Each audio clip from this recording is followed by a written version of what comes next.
Welcome to the Don't Know Much podcast, the DKM podcast, where we don't know much about anything, but what I do know is that there's a lot of things happening this week in gaming, in anime, in entertainment, and in just life, especially our lives.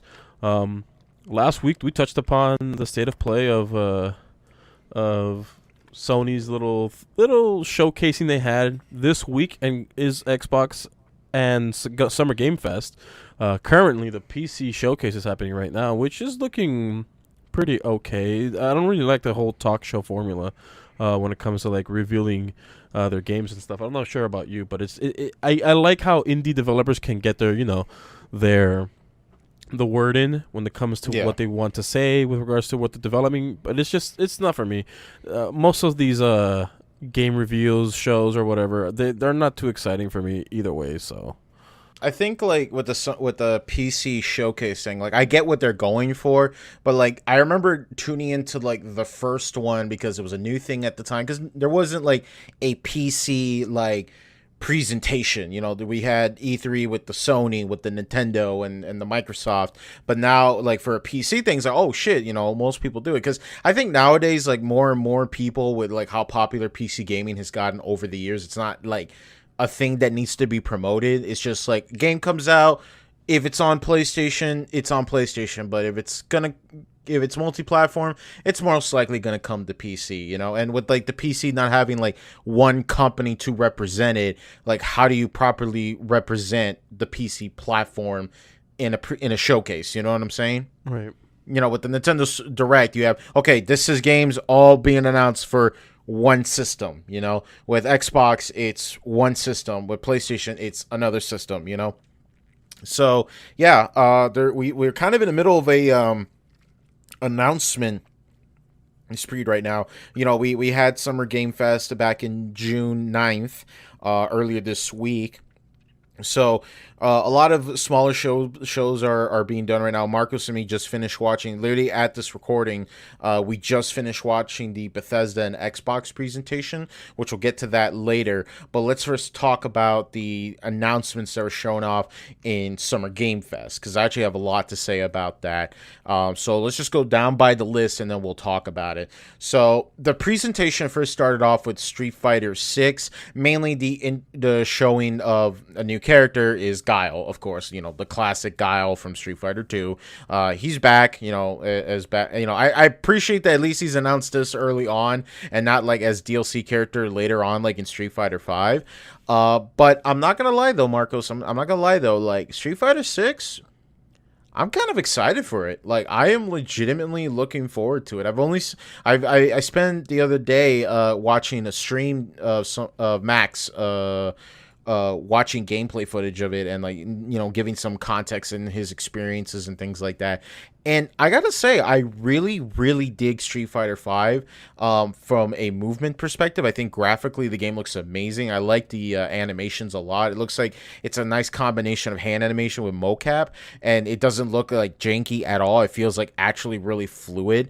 And that's always been one of the things I've noticed when you go from Street Fighter 4 to 5 to 6, is that as the series transitioned over to 3D but still working on the 2D plane, I think that they finally figured out like how to properly animate when certain characters get hit in certain areas. In a way, it doesn't look as canned animation. But I'm just excited for Street Fighter 6. It looks really good, but I really like all the tiny little features that are in the game that I think a lot of people are didn't really notice at first.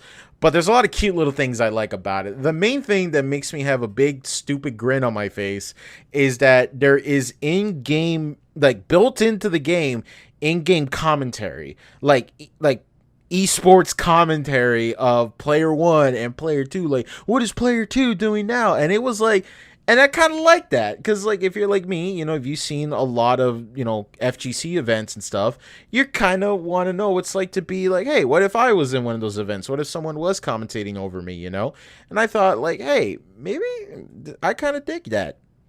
I will say just to cut in real quick, with Mhm. regards to Street Fighter 6 and how clean it looks just as clean as its logo. The logo is very simplistic, very nice looking, but it's not like what it used to be before. But the game now looks very aesthetically pleasing, and I'm really hoping these new graphics, these new things, when it comes to like well-established fighting games, well-established franchises, that with these new graphics, with these new obviously every fighting game has great soundtrack. There is no discussion on that. However, maybe it could appeal to the casual base much more, like you were just talking about PC gaming, how it's becoming more of a more people are getting more into it, especially now since pre-built PCs are much easier to get into. They're much more reliable. PC gaming as a whole is getting easier to get into, so hopefully things like this get people into fighting games, because fighting games is just a whole can of beans. It could suck you in and you wouldn't even know how much time has passed by, because you're just constantly sweating over learning one damn combo, either online or in training. It's nice, but I really do enjoy what Capcom's doing with 6 so far. I can't wait to see more, and honestly, I might consider just picking it up, and it'll probably be my first Street Fighting game that I've played since Third Strike. Yeah, I'm watching it right now, and I really like the look of the game a lot. And like I said, I really like all the tiny little features. Like I said, the in-game commentary thing was such a cute idea that I just thought, like, man, you know what? That's kind of a cool idea, because like we play so many sports games where, of course, they got the, you know, the people narrating, they got the people like commentating over the game, over the match and everything.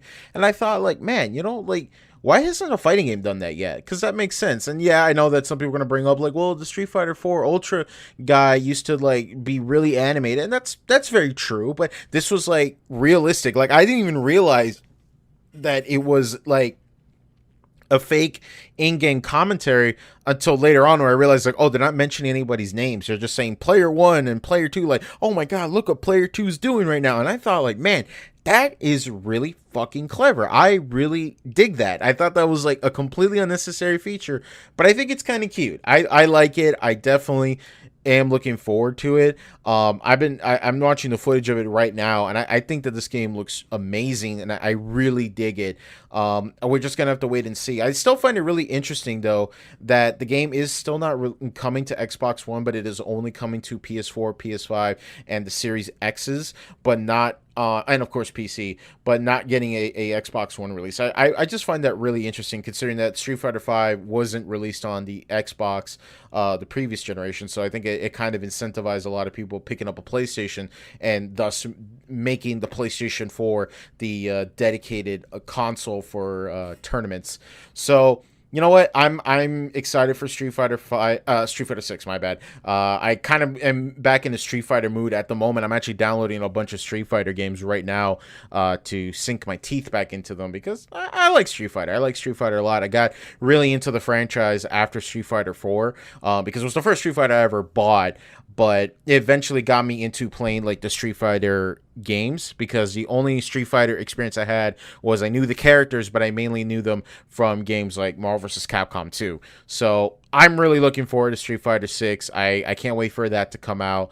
And, you know, let's just see how that turns out. All I'm asking for, like I said with Capcom in the last week's episode, I only want them to make sure that they keep the casuals in mind as far as keeping me interested and keep playing these games. Because, like I said, if your fighting game doesn't have an arcade mode for a casual like me to enjoy them, I won't be coming back to the game. I could download and play Dragon Ball FighterZ any day, and I love Dragon Ball FighterZ, but the main reason was that I went back to it because it had an arcade mode. Street Fighter V had Prologue Arcade, which was basically like one round elimination, and it just felt kind of empty. And unless you were going to spend all your time in training mode or getting your ass whooped in online mode, not a fun time. Not a fun time at all. But I'm really looking forward to see more from Street Fighter 6. I will add, with what you just said with regards to the announcers, you brought up the excellent comparison when it comes to like sports games, when it comes to like NFL games or NBA games or MLB games.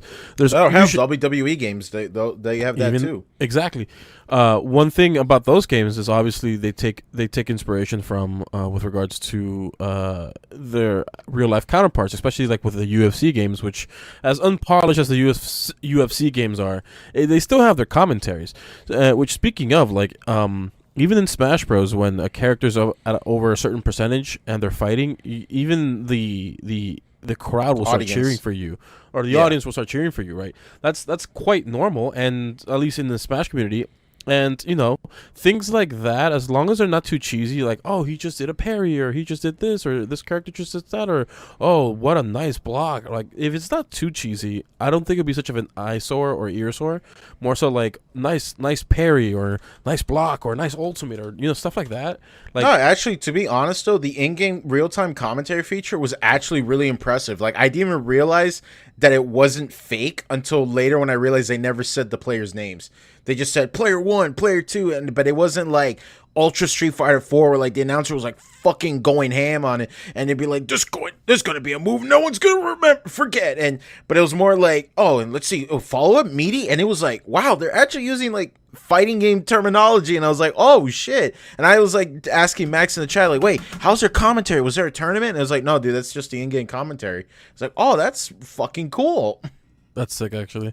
I wonder how. I'm pretty sure there's probably going to be a setting to turn that off for like people who are actually commentating live on the actual fight itself, because you wouldn't want, or maybe you do. Who knows if you want two things going at once: the in-game commentary and real life commentary. You know I what mean, yeah, you could turn it off, of course. It's just a feature that you could just have it. It's just like I'm looking at the trailer right now where it's literally just like introducing Street Fighter's first ever in-game real-time commentary feature. I'm like, you know what?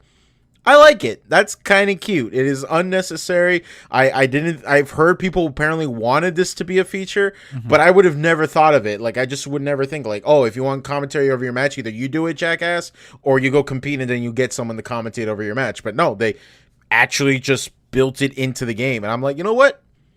I like that. I like that a lot. It's a feature, and I think that I was watching my friend Maddie. Shout out to my boy Maddie. He was streaming Street Fighter 5 again because he got back into Street Fighter because of Street Fighter 6, and he pretty much summarized what Street Fighter 6 is essentially trying to do. It's trying to right the wrongs of Street Fighter 5.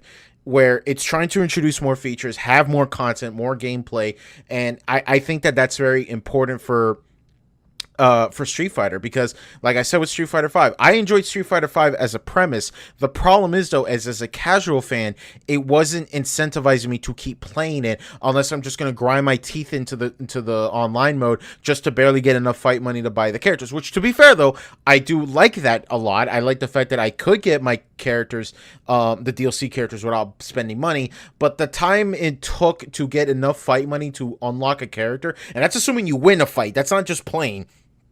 It's winning matches. It would just take too long, That makes sense.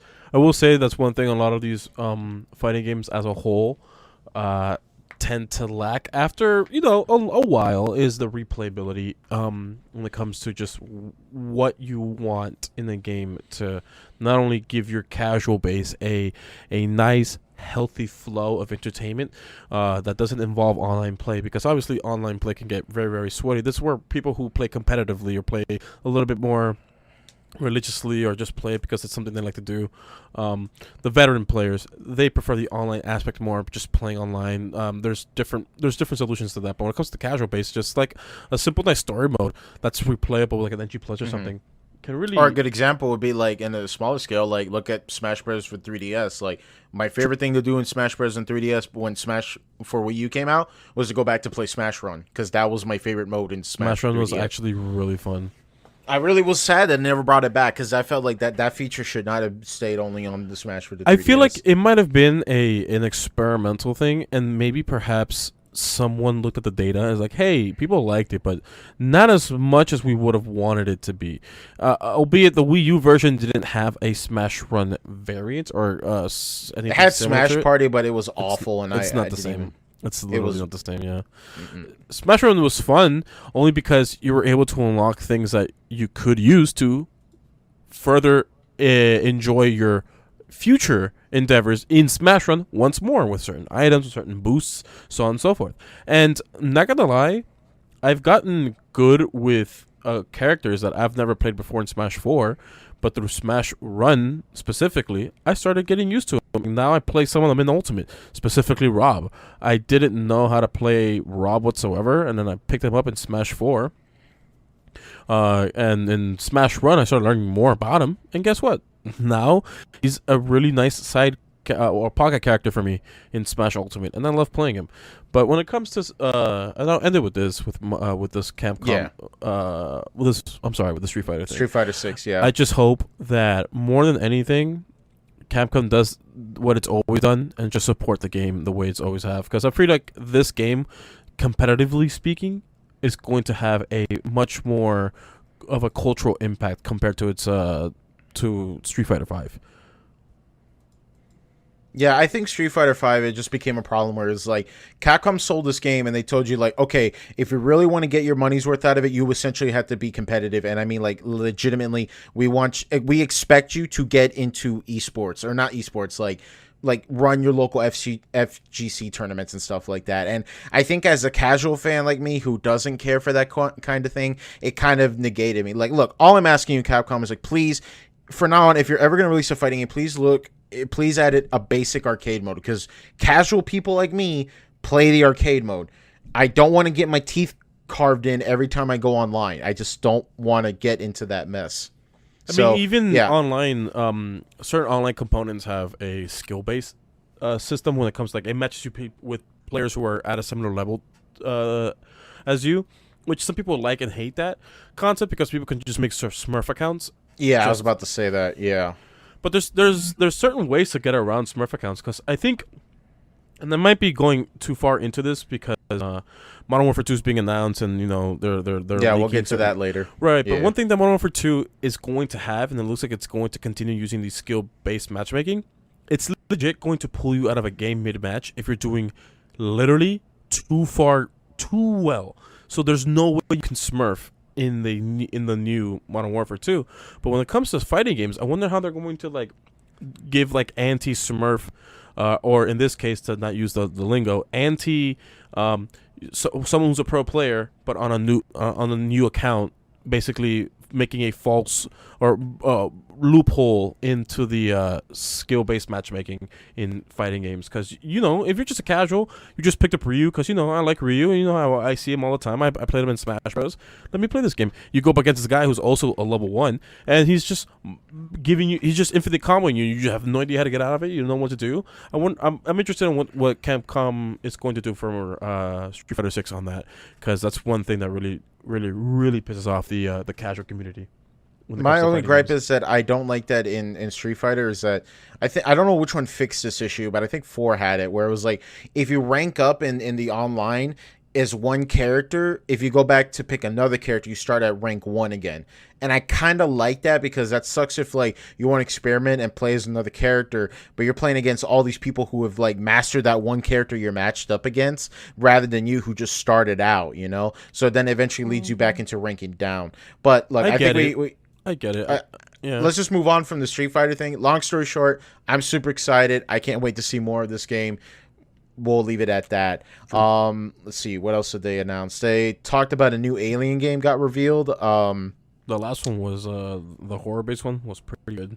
Yeah, Alien Isolation was really good. That's really pretty cool. There's the Callisto Protocol, which honestly though, I thought it was the Dead Space reboot. Like, I was really confused. I thought Dead Space was getting, but it's clearly inspired by it. Oh, but it's its own thing. That's what I thought. I thought it was the Dead Space thing. No. There's a Dead Space remake, or I think it was. Let me see. Yeah, it's essentially Dead Space remake. Yeah, there's a remake of Dead Space, and then there's the Callisto Protocol, which is essentially like very inspired by it. Even to the head unit and everything looks like very similar. Like I honestly thought that was what Dead Space was apparently going to become. But it looks interesting. Well, it's just honoring Dead Space in its own way. Yeah, especially with like EA making Dead Space, killing it, shitting on its corpse, and then now we're like, let's just remake it again. Speaking of, I think I spoke about it last week. Maybe I did, or maybe I didn't. I just wanted to make sure it's on the record again, if that's the case, that EA is looking for a buyer. Yeah, you did mention that. Yeah, because you said that kind of rub salt in the wounds. I'm liking the sound of that, and I'm wondering if Microsoft is going to take the mantle because they're just buying up everything apparently. So Yeah, we'll get to that later. Absolutely. I guess we should get this out of the way, guys. Did you hear there's a Modern Warfare 2 coming out? Are you guys excited? yep, I'm interested. I'm actually going to pre-order it. Really? Wow. Yeah, because well, Modern Warfare 2019 was a phenomenal game. I liked it a bunch. It really really did well in revitalizing the Call of Duty franchise in such a way that I don't think any other game would have done the same. It's a shame that Cold War ended up the way it did. It basically only had 1 real year of development, and even then, I personally believe, as a whole, Cold War is better than Vanguard. But Vanguard had a lot more time of development. It looks cleaner. It feels cleaner, much more polished. But even then, Modern Warfare 2019 really pushed the envelope on when it comes to Call of Duty.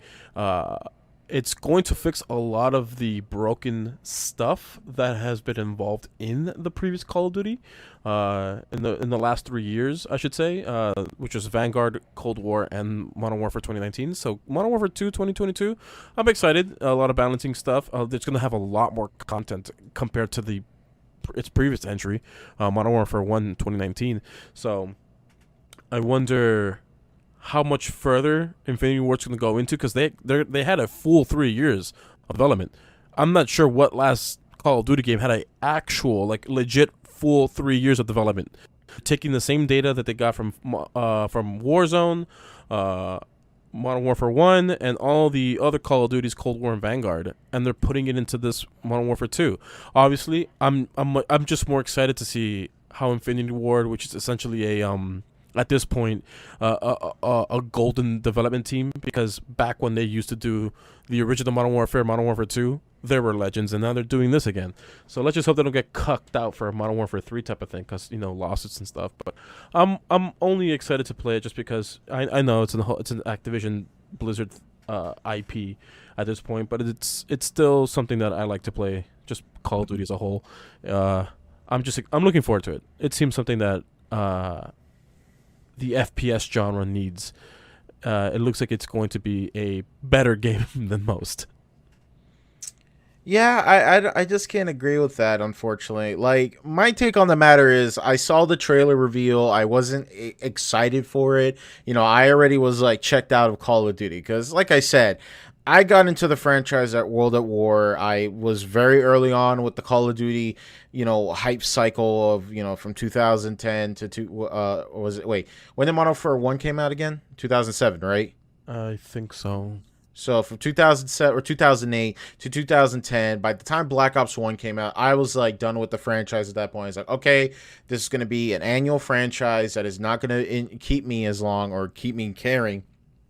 And around this time, the Call of Duty, like, commentary, YouTube style content was starting to phase out. You know what I'm saying? So I didn't really follow or particularly care for the franchise for a long time. So I didn't get back into a Call of Duty game legitimately until Black Ops 4, and that was only for just the BR mode. Now, Modern Warfare 2019, yes, I agree with you, Marcos. I had a fucking blast with it. It reminded me why I enjoyed playing Call of Duty a lot. I really did enjoy Modern Warfare 2019. I really do.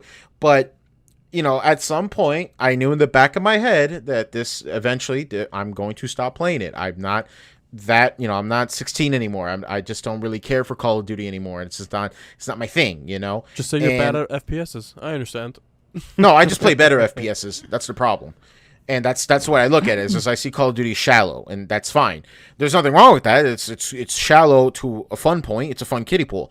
But my point is that I enjoyed Modern Warfare 2019, and then I stopped. I legitimately stopped. I just said, okay, that was fun for like maybe a month, a week, maybe a month or two, right. And then I was kind of done with it. I went back to playing other games.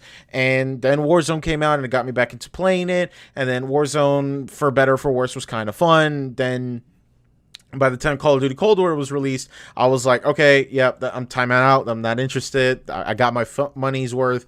I got my fill of it. Warzone's still fun for me, and that's free. I'm good to go. And, fast forward to then Vanguard, which I bought it off of a whim. it was okay, but packet burst was a bitch, and I just didn't care for it. I was like, this is nothing special about it, and that's the main thing that kind of cements everything. Nothing is special from what I am playing and from what I'm seeing from this franchise to legitimately get excited about. And in fact, even remotely getting excited to pay $70 for it, because that's just a little too much even for me. And the way I looked at the Modern Warfare 2 trailer was, okay, cool. This is just a campaign. It looks like Chapter 2 to Modern Warfare 2019. I've heard some pretty ridiculous, some crazy tweets about like special AI that's going to be implemented and yada yada yada. And I'm just looking at this and I'm like, I don't know, man. I mean, this is still an annual franchise. I don't know if Activision really gives a shit enough to do that, and why would they bother putting all this effort into it? But then again, maybe that's just a cynic asshole in me. I just didn't care for the trailer. I was like, this is the same as Modern for 2019. I'm not gonna get super excited about it. Moving on. I mean, I know I shouldn't have to remind you for this, but it's definitely not like FIFA or Madden, where it is definitely a yearly release, but it's just a copy and paste. Where it's the same development team just taking the same game from last year, putting it into this year's version of it, maybe changing up the roster a bit, and then selling it as the New Year release. Obviously, Modern Warfare 2 is not that. Obviously, it's had 3 years of development because it's a different development team. The only reason I'm more excited for it is because the physics and sound. Oh my goodness, the sound on just the sound effects on Modern Warfare 2019 was just so darn freaking well.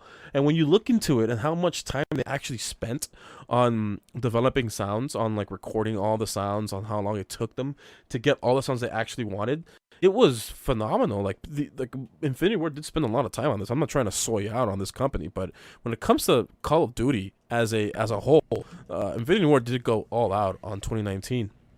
Which is why in 2022, at least when it comes to just the typical campaign aspect, it looks interesting. It looks. I wonder how it's going to continue the story with Hassan. I think that's the villain's name. Because Hassan's is the whole reason the campaign exists, the Spec Ops and Warzone exist, narratively speaking, obviously. But when it comes to all the content they're adding, at least they're fixing some of the gun balances that Vanguard issues had, and even Modern Warfare had.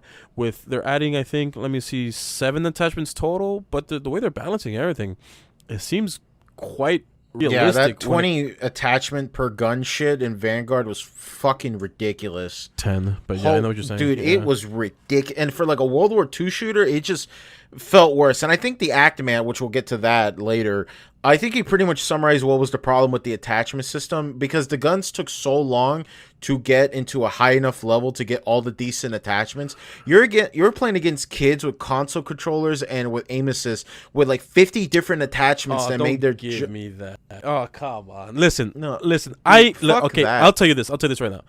I've played Vanguard. I don't even know how many hours I have. I have every weapon unlocked, max leveled. I have my own thing, and I have most of the weapons golded already. And I play that game, and let me tell you what, I'm cracked as fuck with the mouse and keyboard. There are some shots that long distance shots, I should say, that aim assist would have helped. But guess what? I just changed my settings to have either burst fire or just single fire shots, because automatic rounds, even in real life, you shouldn't be engaging in long distance anyways. But like I keep hearing the whole argument about like, oh, aim assist this, controllers having advantages. That is like, that's the only small advantage, if you wouldn't even want to call it that. But no one can really compare to the movement speed and the the frames and the the movements that PC have. The only thing that PC controllers have is PCs has is like, if you have a smaller, lower, I should say, DPI, you can control your shots a whole lot better, even on the small ass mouse pad. But like, I don't know. I know the Actman has his own opinion, and even these pro players have their own opinions on it, but I just don't quite see a lot of it. Even some pro players say, I really don't see the difference between controller and a mouse. The only difference is, I think Drew Dog even said, the only difference is like for automatic weapons, when you're in close range, that's the only advantage you'll get as a controller player. But when it comes to like anything else, mouse has a much more easier time to steady their shots and all that stuff. But what do I know? I put too much hours on Cold War, Modern Warfare, and Vanguard altogether. So take my opinion with a grain of salt. All right, fair enough. I could do that, but let's move on. We got a lot to talk about, and let's see here. What else was kind of announced here? Flashback 2 was announced. Don't have much an opinion here. Sorry, guys. We're just kind of gonna shoot through these because we got a lot to talk about. Now, this is something interesting. Here's the new game that kind of caught my eye, and I am legitimately excited. But I'm worried a lot of people are not going to know about it, and it's for one reason. And the game I'm talking about is Witchfire. Now, this looks like right up my alley. It's medieval weapons mixed with Bioshock, like spellbinding and stuff like that. I like the look of it. I like the game's graphics and stuff. I didn't even know this game was even a thing until like NVIDIA tweeted about it. And the main reason why I don't think a lot of people are going to know this game even exists is because it's an EGS game, meaning like it's an Epic Game Store exclusive. Because I saw that it was early access, so my immediate thought was, oh, early access Steam, wishlist it now. But instead, you have to go to the Epic Game Store and wishlist it there. And I was like, oh, okay. So that game looks really dope. I'm actually kind of like looking forward to that game in particular. Like I am legitimately looking forward to that one. Let's see, what else is there? Marcus, do you have the list of the list of announcements shown off? Opening it up. I just want to make sure because I'm kind of going to speed through these because if I have really nothing to say to them, I'm not even going to mention them. I'm just kind of going to keep going from there. The only thing that really interests me as a whole is I wonder how it's going to affect the this franchise as a whole when it comes to the community. But like I know some people who still play Fall Guys, and I wonder if they're gonna like give me a status update on like, oh, there's more players playing, or like load times are gonna be they're a whole lot faster now because there's more people playing. I know that they haven't really complained, my friends that still play Fall Guys, about load times or whatever, but like I don't know. That's the only really like that's the game that really like made me wonder about like everyone else. There's not much. Maybe I think the Cuphead was announced. Oh yeah, I'm looking at it now. Yeah, well, it was more like the DLC was just shown off again because Cuphead DLC has been like announced for years ago. But I think what happened was that when Studio MDR, I think that's what they're called, when they announced the DLC, I think they kind of like underestimated like how long it actually takes to even make downloadable content for like the Cuphead style, because like Cuphead's development is very fascinating. The fact that they actually have to animate it like an actual old-fashioned cartoon with like individual frames and cell animations and all that stuff, there's a reason why like Cuphead, from the word and aesthetic alone, made me be like, oh, I am all in on that shit. I am all over that. And the fact that it is balls difficult and like pissing off a lot of games journalists really makes me laugh. Like that's just an extra, just a little cherry on top, So yeah, that looks really dope. Gotham Knights, how much of a trash fire that is. Okay, yeah, Gotham Knights. That's a weird thing. Okay, is anybody still excited for that game? I don't know what is the general consensus of it. Like I've heard people have grown to dislike it. Mainly because of some of the creative liberties. I've heard that the game is going to play like, with level progression and gear and items like that. And I'm thinking like, oh, so just don't play this like a Batman Arkham game. Even though it shares the Arkham title, it is not that. And not just that. It's just comparing Red Hood from the Arkham series now. To the comics. Yeah. No, to the Gotham Knight game now. From the Arkham games to the this Gotham Knights games. Everyone's like, why the downgrade? What's going on here? So people are wondering like, is this some sort of regression? Is there less funding? Is there less of everything? Well, it's not made by, to be fair though, it's not made by Rocksteady. Rocksteady has nothing to do with this. This is completely a WB Games situation right now. Right. And what's weird is this is the weird thing, right? So Arkham Knight comes out, and spoiler alert: Batman dies. He's not dies in quotations. Much like in the movies with Christian Bale. I don't think that was like the intention. No, but it's similar where Batman dies, but Bruce Wayne, he died? Yeah. But Bruce Wayne is alive, Right. I get what you mean. Yeah. So we got Batman Arkham Knight that comes out, and aside from shoddy PC release at launch, it was a great game. I think a lot of people kind of hyped up that it was a disappointment or something along the lines because it didn't blow their minds as good as Arkham City. But I think Arkham Knight was still a good game. I just think that a lot of people kind of like over exaggerated some of the flaws. It's not perfect. I'm not saying it's not even my favorite Arkham game. I will give it that. But I will say that Arkham Knight was really good. So Right. Arkham Knight ends, and then it ends with this very cliffhanger ending, like, was Batman really dead? Who was the guy in the ending? Yada yada yada. So when that happened, people thought, okay, well, Rocksteady said they're not making any more Batman games because they said, nope, this was a trilogy. We skipped on, we finished Arkham City, and we made Arkham Knight. And we wanted to end this on a trilogy. I'm like, okay, fine, fair enough. So when that was done, we were wondering like, well, what's Rocksteady going to make right now? So then Arkham Knights gets announced, and we thought, oh, this must be the new Batman game that they're working on. But it's not made by Rocksteady. In fact, what's really weird is that it almost seems like it takes place in the same universe as the Arkham Asylum, but it doesn't seem like it does. Because what confuses a lot of people is that the game's premise is that Batman's dead. He Right. literally says, like, if you're watching this video, that means I'm dead. So a lot of people made the assumption, like, oh, this is continuing on the Batman Arkham series, maybe not with Rocksteady, but apparently it's not. It's its own continuity from what from what I've read, right? Right. But we also got Rocksteady that's also making a DC game called Suicide Squad Kills the Justice League, which I'm very interested in that. I want to see gameplay of it. I've seen trailers of it enough times, but I want to see gameplay of it. So at first I thought, okay, so it's just going to be a co-op Batman Arkham game. But from what I've read is that there's a lot of like gameplay. How do I phrase it? I think someone told me that it was going to be like, oh, there's level progression, gear, equipment. You got to like, it's basically a Destiny game essentially. And I'm just thinking like, well, does it need to be a Destiny game? And you were talking about how like, oh, Red Hood seems like a downgrade from there because obviously, spoiler alert, the Arkham Knight was Jason Todd, and then he becomes the Red Hood in DLC.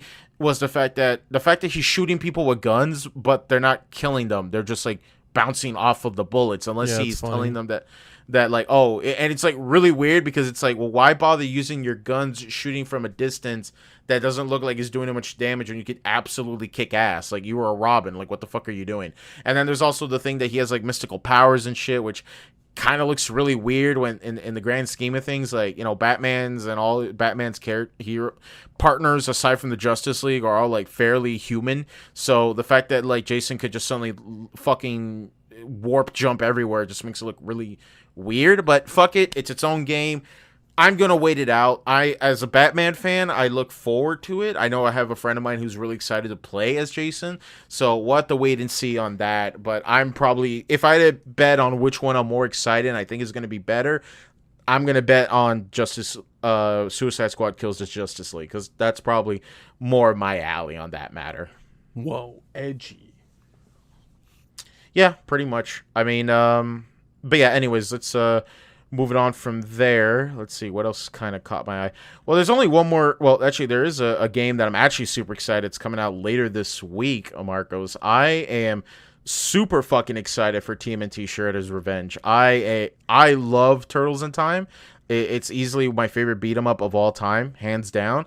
Streets of Rage is easily my favorite beat 'em up franchise, but Turtles in Time will always be my favorite. And they just announced that Casey Jones is going to be in it, and they're also having 6-player multiplayer, or 6-player co-op. So that's pretty freaking Online cool. co-op? Yes, online and local. Oh, nice. So I'm excited. I'll probably buy the game both on Switch and PC because I generally like having both. So I'm super excited. And the fact it's finally coming out June 16th makes me so happy, because it was one of those games that was announced, showed off a bunch of times, but they never gave like a proper release date. So I'm super excited for that. Let's see, what else is there really that caught my eye I want The to only thing I talk really about. cared about, and this is just me being a weeb, I guess, was the One Piece game, but that's only because I know One Piece is literally peak fiction when it comes to like narrative and all that. But other than that, nothing else in this. I've been following the Call of Duty Modern Warfare 2 outside of the Game Fest thing. So when this was announced, it was just announced the campaign trailer thing. So like, it was cool, but other than that, nothing much really piqued my interest Last of Us was shown quite a bit in this. Right. I didn't care That's for it. pretty much like the last thing they talked about, because again they gotta do their congratulatory, like, hey, this game won a bunch of awards and it sold a lot, you know. But no, I'm not. Pettiness aside, though, yeah, the Last of Us 1 is getting a re-release. It's called The Last of Us Remake for PlayStation 5, and I dig the name. I know some people might find that really weird, but I like the fact they retroactively named The Last of Us, the first game, Last of Us Part 1, and then they named Last of Us Part 2. I kind of like that. It's sort of like what Star Wars, where it's like you had Episode 4, but it wasn't called Episode 4 at the time. It was just called Star Wars. And then later, when Episode 5 came out, then Lucas added Episode 5 to it. Now people are like, well, what's Episode 4? Well, it was the last movie. So now it added interest for people like, oh, shit, if this is like the middle of a grander saga. I dig it. I like that. I think that's a smart idea. But does it really need a remake? I don't know. I mean, the PS4 remaster version came out already. I mean, what are they gonna add? Ray tracing? I mean, what's the point? No. There's some. I could send you some screenshot comparisons. They're decent enough. Like, they're noticeable. But is it like noticeable enough for me to be like, oh yeah, man, we definitely needed that. We definitely needed that remake. I have the remastered version already. I don't need the PS5 version. Like, what's the point? Like, it's a single player game. Yeah, and that's the thing though. It's just like, I don't know. Like, I look, I'm gonna be honest though. I didn't care for The Last of Us even back when I had a PS3. It's really weird. Like, Naughty Dog's games post PS2 never really appealed to me, which is really funny because I was just going back to playing Jack and Daxter not that long ago, and I'm thinking like, man, Jack and Daxter's still really good. Why isn't that franchise ever brought back again? But then we saw this Jack and Daxter 4 concept art, and it was very questionable, but whatever. But the main thing why I'm happy for the announcement was that Last of Us 1 is finally coming to PC. Yippee. I don't know if I'm ever going to play it. And look, I know, trust me, I know some of you guys might go by the judge of my voice and say, oh, Daniel just doesn't like The Last of Us. You probably hated The Last of Us 2. No, it's not that I hate the games. I'm just very indifferent towards them. I'm very, very indifferent towards them. But that could just be because I haven't played them yet. But it's really hard for me to give a shit about a game if I don't really give a shit about a game. That's my point I'm trying to get at. So, yeah, that was the final announcement. Last of Us Part 1 is getting a remake, and it's also coming to PC eventually. So that was kind of neat, I guess. Yeah, I think this concludes Summer Game Fest for the most part. Yeah, pretty much. I don't think there's anything else really to talk about. Again, I didn't really watch Summer Game Fest. I kind of just like read through the highlights, and then I just kind of went from there. If something caught my eye, then I would watch it. But again, if we skip something, it's probably because we just didn't care enough to really break it down. And I hate to like just go like, oh yeah, that was shut off, I don't really care. Oh, that was shut off, I don't care. I'd rather just act like it never happened. So no, if you guys tell us that like, oh, you forgot this, no, we know, we just don't have anything to comment about. So yeah, that was all for Summer Game Fest. We could talk about what did just happen, though, and that was the Xbox's presentation. I'm going to pull up the list right here. Here we go. All right, let's go. Starting with, we had Redfall. I feel like we have seen this exact same game revealed the exact same way so many goddamn times now that I really want a Polygon article right now to tell me how many times Redfall has been shown off, and I keep forgetting it fucking exists. Well, this time the gameplay was shown into a little bit more depth and detail, which I appreciate, but it's one of those games where I feel like I need to see more of the multiplayer infrastructure before I even begin to even have interest in it, you know? I get where you're coming from, but it doesn't help either that we live in kind of a... It's really more of a problem what I have with like modern day gaming, where it's like there's so many like safe, cookie cutter, almost down to the exact same shot and aperture, and almost like the trailers blend together so much. Like, oh boy, a post-apocalyptic game. It's almost like it's the same game. Oh my god, I'm kidding. Yeah, and it's like it kind of blurs together. That's like I didn't even know what the fuck this game's name was, because everything just blurs to each other. It's like, oh, it's an open world game. It's zombies. No, this time it's vampires, and it's just like, I don't care. Oh, there's some cartoony graphics. That's great. Borderlands did it too, buddy. I will say, though, the chat was popping off because everyone's saying, oh my god, it's Morbius the game. Yeah, it's Morbin time, guys. Because Finally did it. vampires, yippee. Yeah, I don't know. It's just like I feel like I've seen this game 100 times over, and it's not doing anything for me. I don't know, man. Like the way how I felt about like with Back for Blood, that game came out hyped and then later released, and people just said, "Yeah, this is nothing special." But maybe I'm just a cynic asshole. Yeah, Maybe that's kinda just what I am. You kind of are. I am a cynic asshole. I am a cynic asshole. I'm just jaded as fuck. You stress yourself out a lot too. I do. I tend to. I really do. I really do. But Redfall, Speaking of, I will say though, Redfall, I wonder how they're going to do the couch, if they're going to do couch co-op on that, because if it is, I would not mind getting it just for the co-op, because it seems like one of those games where it's fun to meme around in. But go ahead. You can. Yeah, no, for sure. I get you.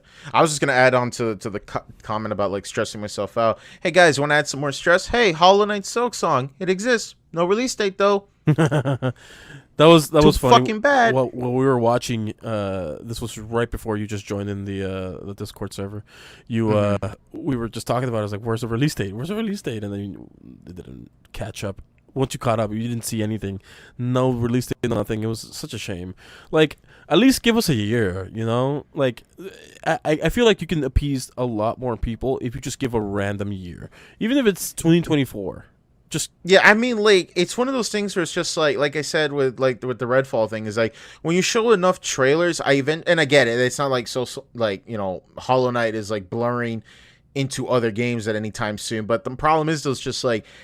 And granted, I haven't even played Hollow Knight yet. I've heard of it. I've watched other people play it. I know a lot of my friends are really excited for Silk Song. Like for sure, that's what I'm mainly memeing about is the fact that like I have a lot of friends that want a release date, and it's like, hey, we showed it off. No fucking release date. Go fuck yourself. Is more like a joke. Where it's just like, man, you guys can't catch a fucking break. And it's like, it doesn't hurt. And that's probably what hurts the most is because the trailer looks so good. You just want to get, like, eventually know, like, all right, I'm looking forward to X date so I could get my hands on it. Right. And it's like, nope, we just have all this cool shit that you can't play yet. And I'm just like, would it kill you for a release window? It's cool. It's coming to Game Pass.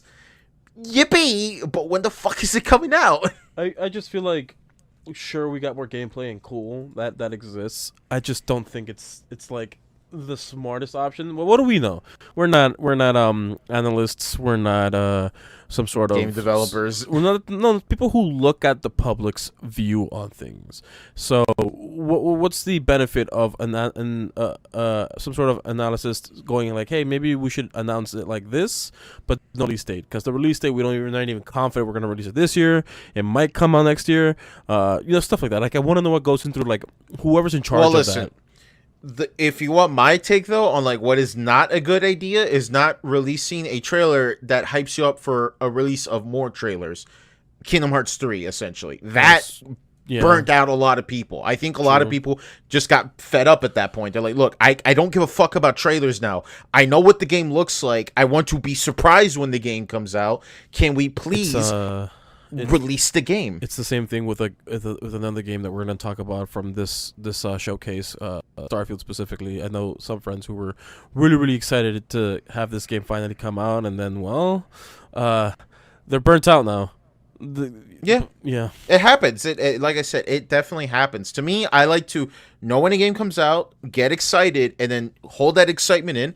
Put it in my calendar. Game comes out this time. Try to go in as blind as possible because nothing sucks more. Especially, I hate it. This is when it happens when when people tell you like, oh, there's certain movies that you could just watch the trailer and then you just get all the good stuff out of the way. Some and then movies, you don't have to watch. More like most movies, dude. You watch the trailer and you know most of it. Which, by the way, everyone, please watch Everything Everywhere All at Once. It's the best movie I've ever seen. Period. I've watched it last night, again for the third time, and please go watch it. Okay, well, yeah, plug aside though, but like that's just my take though. There's certain games that do that as well. It's like they show you so much of the trailer that you kind of figure everything out, and it's just like I'm not surprised anymore because I've been watching nothing but fucking trailers. So freaking true. But yeah, that's neither there. But anyways, hey kids, you like Rick and Morty? Well, they're making a shooting game now. By the creators of Rick and Morty, which was clean, very clean.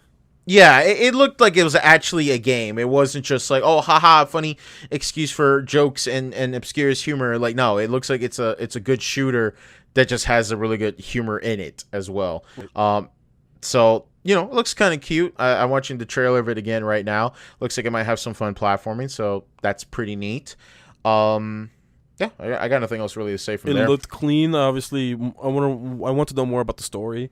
What's going to be Morty's role in this? Because it does sound like it was Morty, but then again, No, it's not Rick and Morty. No, I want to clear that up. no, This doesn't take. the voice actor for Morty, like Oh, okay, okay. he's just saying, we Yeah, gotta like save our Morty friends and isn't stuff. in this. No, I No, know, no, no. I know. That's why It's like I want to know like what makes this like Squanch is a very very important character to the lore of Rick and Morty. So I'm interested more so in like what's going to happen here. Why is Squanch a key interest in this game that his name is put on it? You know.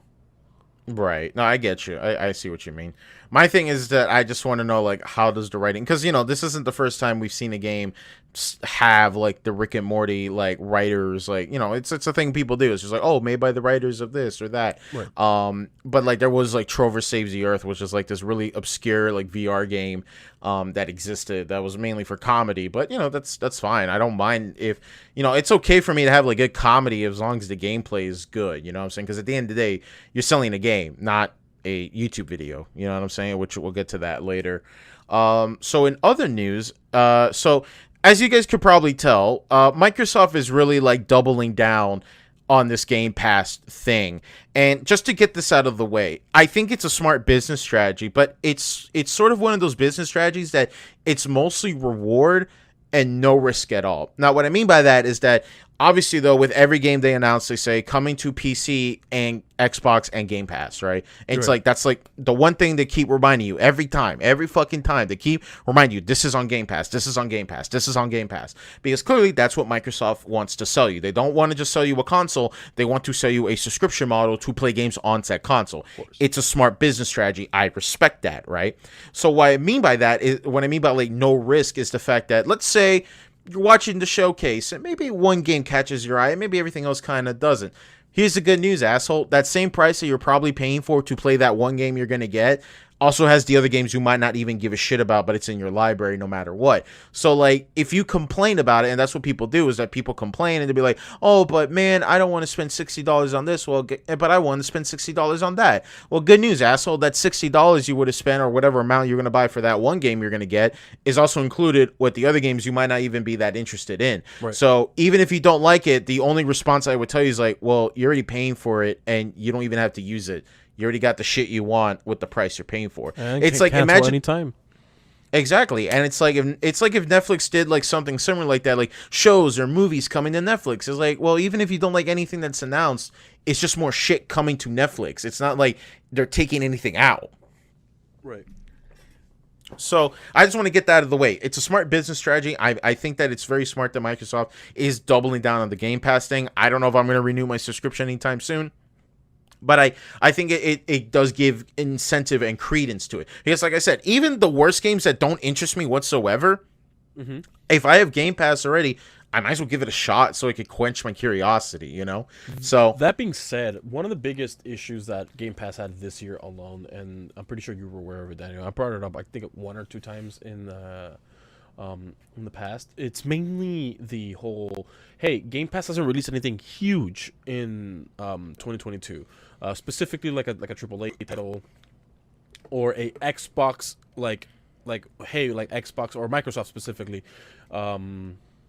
Like exclusive content, like their primary thing, like Halo, Forza, all that stuff, and they've announced a lot of things in this showcase. But is it all going to be released this year? Probably not. But they did add a bunch of new content to it, which was always it wasn't the issue that Game Pass had. It didn't have a lack of content. All it had was a lack of first party big ticket items, and that's really it. But albeit it's a side issue, Game Pass as a whole still has a it seems like a monopoly on the subscription base kind of for gaming. Like it's even a no-brainer. Like once you have a PC, you might as well just get a subscription on Game Pass to get the more bang for your buck. But that's neither here or there. People just want to keep playing their games. Heck, even a lot of people who review a good amount of content on YouTube, they I wouldn't say they're what do you call it? Totally tied down to Game Pass. But even Twitch streamers, regular gaming streamers, or just people who just play gaming on the background when they're doing something else, they love Game Pass because it's a whole bunch of content and they love playing video games. It adds on, and they keep adding more games to the library. So And it's also just that, like, going off of like we said about like YouTubers. I can only imagine that, like, imagine your cost. Like, imagine you're a YouTuber that needs to get those day one views and you need to get like the newest hottest games and shit like that. You know, you're probably thinking like, oh, I gotta factor in $60, and do I have to add it to the tax, and do I write that as a tax write? Fuck it, you have Microsoft Game Pass. Like, if you have it, boom, you just download the game. It's there. It's right there for you. You know what I'm saying? It's like a no brainer. And like going back to it, like, yeah, if you are a brand new PC gamer, it would make sense to get Game Pass, because they'll be like, oh, where do I start? Just get Game Pass, dude. You get it for like $1 for 3 months, and you have a lot of games to play from there. A lot of fucking games. I don't think anybody's ever going to complain like, oh, there's just too many games on this thing. It's like, yeah, that's kind of the fucking point. then again, So there is such a thing as too much, like less is more type of thing, you know? Because I mean, there's so many games to pick. Like, what really can you? What really can you like sit down and actually play once you've already played, or you're not even interested in the main popular games? There was this one game I was interested in playing it just because it was on Game Pass and I saw some clips of it. It's this game about a shark, a man-eating shark, and you level up your shark as you progress, and it's a very, very fun game, very violent, but I like it. I like it quite a lot. like Maneater. I think it's called Maneater. I think it's called Maneater. I think it's but yeah. Okay. What else is on But the yes.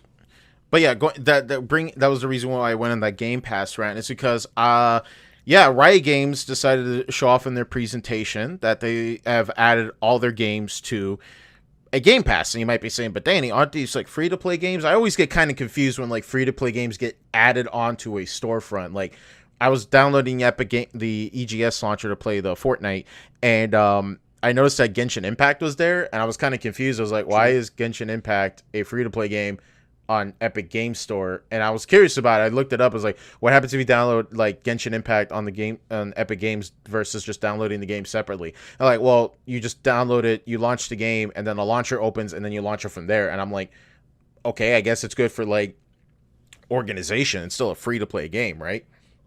True. So anyways, so Riot Games announced that they're bringing all the games to Game Pass, but with one big benefit. Big benefit. Very big benefit. And in fact, if I could quote it right here in this Polygon article, is essentially giving away hundreds of dollars of free stuff to its subscribers. League of Legends Wild Rift, which is basically League of Legends Mobile, Legend of Runeterra, which is like League of Legends Hearthstone, Teamfight Tactics, and Valorant. All the champion characters are unlocked. Apparently, Teamfight Tactics, only select of them are released, and Runeterra, I think it's pronounced, is the foundation set unlocked. But the main thing is, though, is that League of Legends is getting all the champions, and Valorant, because I do have friends that play both League of Legends and Valorant, which really caught my eye, because I have a cousin who watches this. Shout out to my cousin Omar. He plays League, and that's like the only game he plays. He's not like one of those like super casual gamers. Like, that's like literally the only game he fucking plays. And it's sort of like a joke between us. They're like, why does he still play that piece of shit? But whatever. I'm joking. I'm joking, League fans. It's okay. You could like League. I just can't get into them. But I think that's a pretty cool idea. I think that's great. Cool, that's crazy. It is crazy. When I used to play League, it took some time for me to unlock a character a friend of mine recommended or that I was interested, because you just needed to I wouldn't say grind. You just have to play a couple matches and maybe you get enough. I wouldn't say a couple either. You just keep playing your games, and then you'll get enough points to unlock what you gotta unlock, and then there you go, you bought it. But now you just skipped hundreds of hours of content just to unlock all the characters you want. No need to like decide, hey, I have enough points to buy one champion, but should I buy this champion or that champion? And guess what? It's all free. I wonder if it's going to be all included. the similar case for what do you call it, for newer champions that are going to come out post this announcement. But all I'm saying is that this is a big move for the casual players in League, because albeit though the game is very has a huge roster. I'm talking about League specifically, and even Valorant has a decent sized roster. As big as it may be, it's a lot more casual friendly, because now people don't have to decide what to go for or what not to go for. And that being said, like which character should they unlock instead of the other one, and then it's like, oh, do I really want to go through that entire thing again? I'm unlocking a character, Well, it's not too crazy. I've known multiple people with multiple accounts and unlocking new characters. I mean, new champions isn't that crazy, but now since you have all of them, that's actually a really, really great thing, and I can only hope this revitalizing the League community in such a way where, heck, I may even consider going back to League just because of this announcement.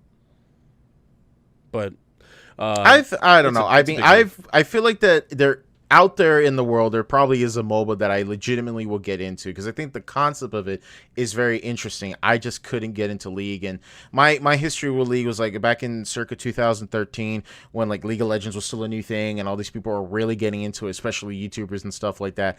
I tried really hard, Marcos. I really did. I grit my teeth, but I could not give a shit about it. I still have that stupid Timo hat from a convention I used to wear years ago in my closet, and I just couldn't get into it. I tried and I just didn't care. And it sucked too, because my cousin, not to shit talk on him, League is like the only game he fucking plays, and he's good at it. He's really good at it, but like I just can't get into it. Huh? What rank is he? I don't know. I haven't asked him in like years. I don't even remember. I don't even know if he plays competitively, but he just put in perspective. He's better at me, right? And I told him about this. I shot him a message not that long ago before we started shooting this, or I just said, "Hey man, look, I know you play League of Legends, and I know you built that. I built you your computer for your girlfriend for her work and stuff.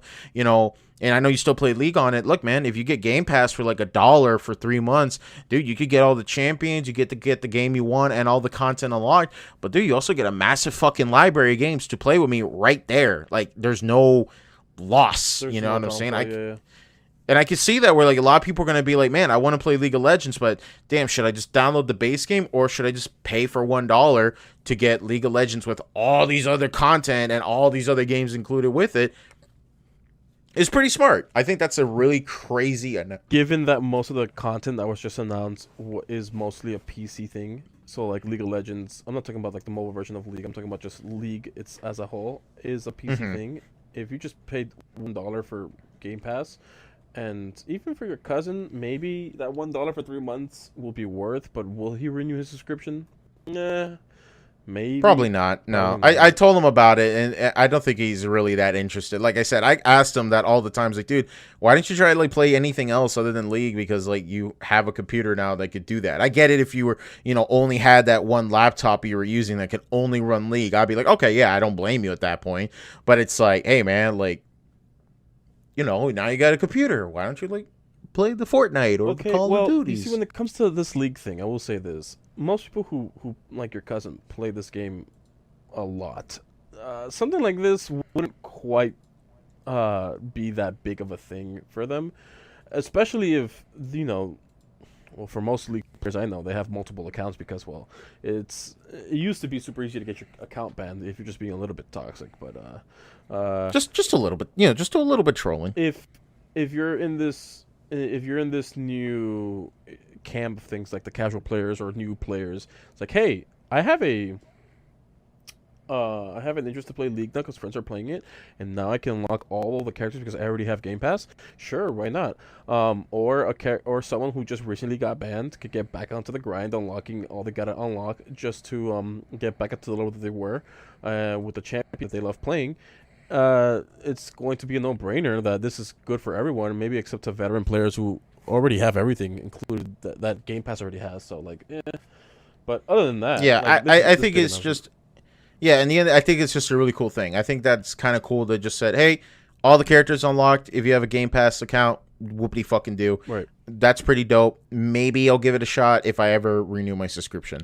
Let's see other things they announced. They showed off a new Plague Tale game. Looks kind of cool. I played the first. It looks. So it looks It looks good. Yeah, I would say it's really good. They showed off a new Forza Motorsports. Marcos has a little bit more experience with it. I generally don't get into the realms of like realistic racing games. If I would, I would definitely be one that's like, all right, if I'm gonna get into a realistic game, I want to play with the steering wheel, with the foot pedals, and the gear shift. I need that immersion. You know what I'm saying? I will say though, when it comes to motorsport, Forza has been focusing more, and Microsoft has been focusing more on the Horizon aspect of things. So given that this motorsport is going to come back, and not only just coming back, but it's coming back in such a way where they're in the trailer they even said that they're going to overhaul the physics and everything. They're going hard into this motorsport to the point where they got rid of the numbering system for the motorsport. They just said it's now called Forza Motorsport, not the original one, not the first one. This is a new one, much like how racing games have done the same with like Need for Speed, right? They've done the similar things where like Need for Speed Most Wanted, not to confuse it for the Need for Speed Most Wanted back in 2003 or something, whatever it was released. This is a new Need for Speed Most Wanted, revitalized version, whatever, so on and so forth. So they overhauled the physics in such a way where turning is going to feel just like a bit better, damage is going to look better. All I'm saying is this is a game for those who love Forza Motorsport and the old school motorsport formula, and also enjoys the Horizon formula as well, but wants to do the little bit more professional racing type of thing. This game looks like an interesting thing because Forza doesn't really miss a beat. Really. Like I've asked you before about this. Like, is Forza supposed to be Microsoft's answer to Gran Turismo on PlayStation? Sure, because there is a market there, much like how there's a market for flight simulations, which Microsoft also covered this presentation. But right, no, I get that. But before we get to that, I just want to make sure if I were to get into a Forza game, because I never played a Forza game in my life, I just knew it as the Xbox car game, right? Right. And I just always look at Forza. Daniel, I know you. I would say I know you a bit. You know, I feel confident that our friendship has reached to where I could say I've known you and well enough to say that you would not be interested in this game. Okay, no, that's fine, but I don't care about like playing the game. I'm just trying to understand like what kind of game is Forza? Like, is Forza a racing sim or an arcade sim, or is it falls in between? That's what I'm Horizon's more of an arcade sim because it's more open world. It's a lot more. What's the word? It's a lot more. There's open-ended, more open-ended, less boundaries. Yeah. Okay, that's all I just want to know. I just want to know what is the Forza series, because apparently this has been a thing since like the 360, right? I don't think they made one for the original Xbox. I don't recall, but Forza Motorsport is more so Formula One racing sim. Okay, fair enough. That's all I just wanted to know. It's the Microsoft Xbox car game, right? And now we got the Microsoft car game out of the way. Let's talk about the Microsoft playing game. Yeah, I mean, there's not much to be said already from what they've already said from the last time they announced Flight Simulator for the Xbox Series X. They're just announcing the 40-year anniversary of it. That's really it. But one addition was added, Marcos. Oh yeah, they added a Pelican. Hell yeah! I wonder how that's gonna work, especially as they're adding space travel, because Pelicans canonically were able to go into orbit quickly, not too quick, but like relatively quick to today's standards. But yeah, I mean, to be fair though, Marcos, I mean, back in '97, we used to have like, you know, TIE Fighter, and that was a simulation of how to pilot a fucking TIE Fighter in Star Wars. So that's true. How do you simulate something that does not exist? Well, technically, all this game is in virtual. I mean, Halo has simulated the Pelicans very well on its own. The flight simulator is just gonna take off from that. Yeah, I just always find that really funny, where it's just like, hey, we made a simulation of flying an actual plane because we want people to be able to fly a plane, but they want to get the feeling of flying a plane.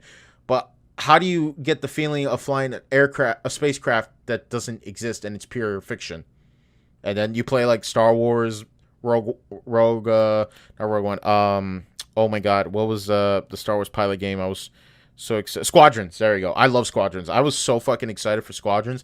I bought a whole fucking flight stick for that game. And I didn't play much of it, admittedly. There was a little bit of it. But if you were into that kind of shit and you really wanted to get that sim feel, it was well worth the money. I fucking had a blast with Squadrons. I still don't get your argument on, like, how do you simulate something that doesn't exist? Video games do that all the dang time. They simulate things that don't exist. I get that. Yeah. But it's just like, it's really funny where it's just like, oh, this is a flight sim, but or this is a driving sim. Well, technically, isn't Mario Kart a driving sim because I'm simulating myself driving a go kart? I think Forza, the most recent Forza Horizon, had the Warthog from Halo. So Okay. Well, you know what also had the Warthog? Fortnite. Fortnite. Hell Absolutely, yeah. Fortnite. Tiny, cute little Warthog. It was really cute. But speaking about fiction, yeah, they showed off Overwatch 2, and they finally got a release date. Kind of weird that they show off the trailer with the new character, and then they just get the character another trailer just showing her lore. Well, not really. And They used her to announce the other three new characters that are in the similar realm, in the same field as this new character. I guess so. Yeah. I don't know. Admittedly though, Marcos, I was kind of a little for like a week or so. I was kind of in an Overwatch mood lately. I was Rage. like going back to playing TF2. I went back to playing Overwatch for a short while, and solo queue reminded me why I stopped playing that game. Well, look, And then if I'm sorry, I don't mean to call you out or anything, but if you went so far to delete the BattleNet launcher when this whole Blizzard fiasco was happening, and you're having this craving for Overwatch, I don't know. Seems kind of sus. well, I didn't really uninstall the Battle.net launcher. I never did. What? I could have sworn you said that multiple times, especially on stream. I don't think I ever uninstalled it. I think I just uninstalled like Call of Duty, and then I just had the Battle.net launchers. To my recollection, I'm pretty sure you said something along the lines of like I uninstalled the launcher because like fuck Blizzard, and also I don't really play their games anymore. All I remember was I uninstalled Call of Duty, and I had just a Battle.net launcher just sitting there on my hard drive, and I just kind of forgot about it. And then lately, No, this was for your old PC compared to your new one. yeah, that's probably what you're thinking of. But Yeah, like, no, you uninstalled it on your old PC because screw Blizzard, and also you don't really play Blizzard games anymore. So what's the point? And then yeah, essentially. And then I got back into playing like Overwatch, and for a short time I played Warzone again with my new computer, which runs great, a lot better. I kind of forgot how nice it is to play Warzone, not at like 70 FPS, but that's here nor there. But yeah, Overwatch 2. I don't know, man. I've from what I've heard from the people who are able to, yeah, it's over. But then again, it's one of those things where it's like, yeah, it's Overwatch, more content, and you know what? It's nothing groundbreaking. I know that there's like that single player campaign that people are kind of banking on into thinking that might be worth it. But here's the way I look at it: Overwatch 2 is essentially a free patch update for Overwatch 1. Whether or not it makes it a good game later, we'll have to wait and see when the final game comes out, because it's a free-to-play game. So I'm not going to get super mad at it, because the way I look at it is we need more games kind of not like Overwatch, but play similarly like Overwatch. What I mean by that is that I try to get back into Paladins, which like a lot of people immediately wrote it off as Overwatch clone, which isn't exactly fair, because Overwatch isn't inherently an original idea. Not saying it's a bad idea. I'm just saying it's not like this untouchable peak game design that we all have to compare it to. It's like, no, it's just that Overwatch just takes a lot of shit from other class-based shooters and just simplified it into a easier esport friendly game, you know. And I really wanted to like Paladins, but Paladins is what I like to say a less polished Overwatch. But I enjoy it. It's just not as polished. Right. Well, at least when it comes to the whole agreement that Microsoft is going to be acquiring Blizzard Activision, or Activision Blizzard, I'm pretty sure all these games are going to be on Game Pass. So if Overwatch 2, Overwatch 1, any of the Blizzard hero fantasy shooters interest your fancy, you'll have that experience momentarily. But nonetheless, speaking about Blizzard, Diablo 4 was announced. I'm not sure if I'm jumping the gun here. I just wanted to have a smooth transition. All right, yeah, we could talk about that. I mean, yeah, Diablo 4 was announced, and admittedly, Marcos, I've been kind of a craving lately for some, top-down classic PC RPG. You know what I'm talking about, that isometric shit. You know what I'm saying? Not bird's eye, but kind of at an angle and shit like that. I kind of in the mood for one lately. Like the Fate games. You remember Fate? When your mom bought a Windows Vista computer back in the day, and Wild Tangent Games was installed on your computer, and you had those little purple coins you would push in when you press the play button, and you fucking played Fate, and you're like, oh my god, is this a Diablo game for kids? And basically, yeah, it was kind of good back then. I recently bought the whole collection for like $8. I have the first two games, and I downloaded them recently. I haven't played them yet, but I'm not gonna lie, dude, I'm kind of in the mood for that shit. So, yeah, Diablo 4 was shown off. They showed off a new class called the Necromancer. Looks pretty cool. We saw some gameplay footage of it, and I was asking you, Marco, said like, hey, the new really shitty free to play mobile game Diablo Immortal came out, and I've been thinking about giving it a shot, because I hate myself enough, and everyone tells me it's really bad, and it's like you have to spend a lot of money, but like, yeah, but I from what I've known from and what was told to me about this was the game is whatever. The Immortals is whatever. However, it's the end game content that really establishes the Diablo games that is egregious. To fully, and I mean fully level up one character, you need to spend like $100,000.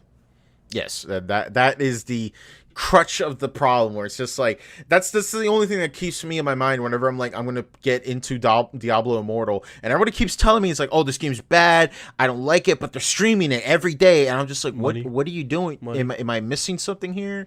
Money. Like but that's the thing though, like they spend money in the game, and I'm just like, well, then why do you keep playing it? I don't know, maybe to them they're making the money back so much it doesn't matter to them. I don't know. I just always look at that and be like, that's really weird to me, but whatever. So yeah, you told me that if I were to get into Diablo today in 2022, I should probably just start with the Diablo 2 remake, right? Diablo 2 remake, because Diablo 2 wasn't a phenomenal game. Some people have, personally, I played a little bit of 2 and 3. I played more of 2. But when it comes to Diablo 2 and 3, those are the two that people like to focus on the most. 3, some of the old heads didn't like 3 so much when it comes to comparing it to 2. But 3 overall, great game. 2 remastered, a great remastered. It's clean, it's efficient. It's nothing like the freaking Warcraft 3 Reforged. This is an actual like 1-to-1, almost 1-to-1 of the original Diablo 2. So unlike Warcraft 3 Reforged and Diablo 3, it actually worked at launch, I suppose. Which, right? speaking of, Diablo Immortal is now tied with Madden NFL 21 as the worst reviewed game of all time on PC and on PlayStation. And then what's funny is 3 Blizzard games take the mantle in the top 10 worst rated games on Metacritic.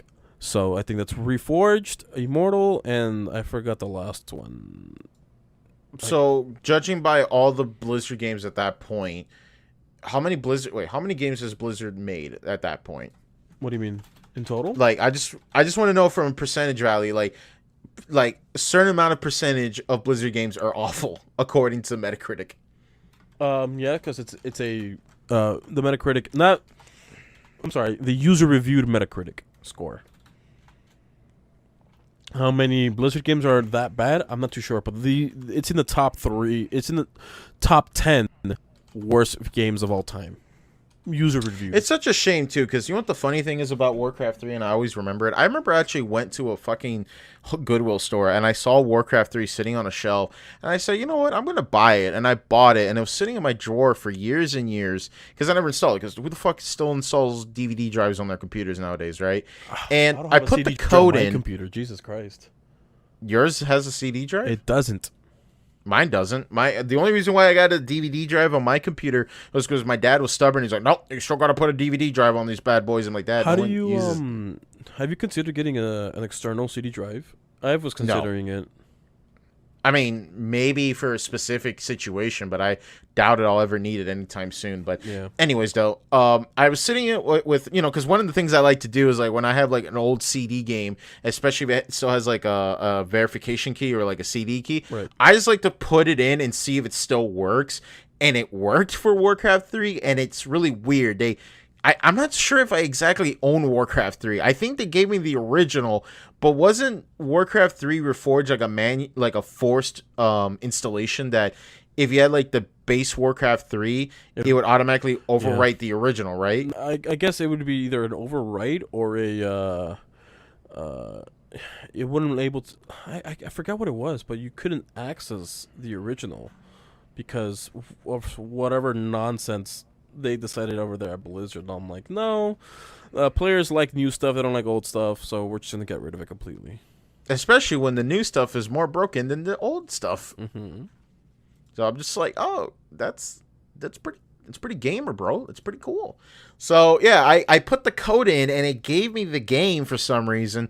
But now when I just pulled it up on my battle.net, I pulled up Warcraft 3 and see what it showed up is it only gives me the option to buy Reforged. And I'm like, I'm not giving money for that. Fuck that shit. So yeah, that's a pretty lame-o right there. Actually, we should Yeah, but back to the showcase. announcement.